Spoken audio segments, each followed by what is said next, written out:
What's up guys, welcome back to another video. This is MTV Alex and today I'm outside my in-laws house and I'm gonna be changing the capacitor on the compressor outside unit of their home. Now the reason I'm doing it is because the AC started failing a few days ago.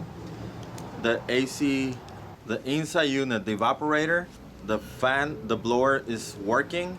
However, the outside is not turning on. The compressor is not turning on. Now, yes, I'm not an expert. I just have done this before in my house and in my other rental house. I have changed this before. What it's doing right now, the thermostat is working because the inside unit clicks in. The outside unit is not coming on. Now, I usually start by pushing the motor with the stick right here.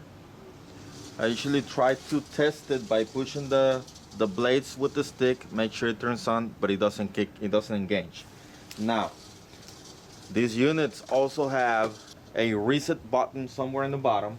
We have already tried this and it's not kicking in. It sounds like a compressor wants to come on, but it does not. So, my thermostat is good. The compressor is good. So the only other thing that can be, and it's the cheapest fix, is gonna be my capacitor. Now, how do I get a capacitor? These are sold to on HVAC stores, and many times you need a license to buy them. I have been able to purchase them directly from them before without a license, but the last time I wanted to change one, they wanted a license, so I couldn't get one. What I did the previous time and this time, and I just got the capacitor number, the model number, whatever it is, just get it from the original capacitor and type it on Amazon and boom, you can order it through there. This one was like $46 and it was supposed to be here tomorrow, but it came in actually next day. So perfect timing. Let's go ahead and get this started. Now, safety first, before we do anything related to electricity, because remember this is 240 volts. Most likely you're gonna have something like this, which is the circuit board. Electricity comes here and you have this. You want to take this out. This is gonna ensure that you have no power going to the unit outside and you should be good to go. Shouldn't be bad. All we gotta do is take the original out and put this one back in. Let's see what we can do. I'm gonna take my cover plate off. Now there is a way to test the capacitors with the multimeter. I've done it before. I'm not gonna go over that in this video. There you go. Now that's my capacitor. What you wanna do is either take a picture of the top, that way you know where they go. Now what the capacitor does, it keeps energy stored to actually have the motor start. And if you don't have that energy stored, whatever comes straight to this circuits right here is not enough to push the motor to start. Now if you see over here, you have one that says HERM and another one that says fan. And if you notice, these two are common, and then this is something else. This is CPT.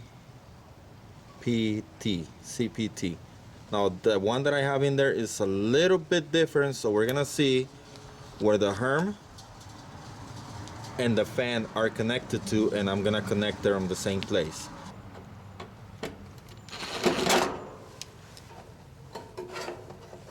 This is what I wanted to show you. The yellow one goes to the HERM, the HERM, and this one goes to the C. Nothing goes to the fan. So we have a separate capacitor for the fan somewhere over there. So the yellow one goes for the HERM, one goes for the C. So same thing over here, we're gonna put the yellow one on the HERM, and this one on the C.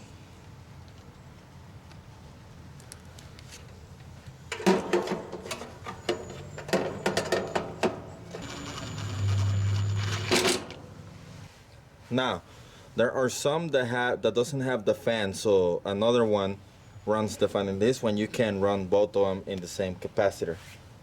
So now, with this, it should be done, and I'm hoping that this starts. The capacitors, you read them in microfarads. So you gotta find the same size capacitor in microfarads. So I have a 75 microfarads plus or minus 5%. I just took this number right here, type it on the Amazon, and that's how I found my replacement part. I'm gonna take this back and put it back over there.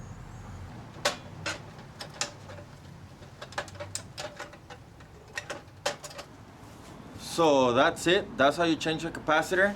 Hopefully this will solve my problem. If not, I gotta troubleshoot a little further. But this is the first step I take whenever I wanna fix my AC, my outside unit. So I hope that you really learned something today. If you found this video interesting, make sure you hit the thumbs up button. If you wanna support this channel, link down in the description. Other than that, that is it for this one, guys, and I'll see you on the trails. Goodbye.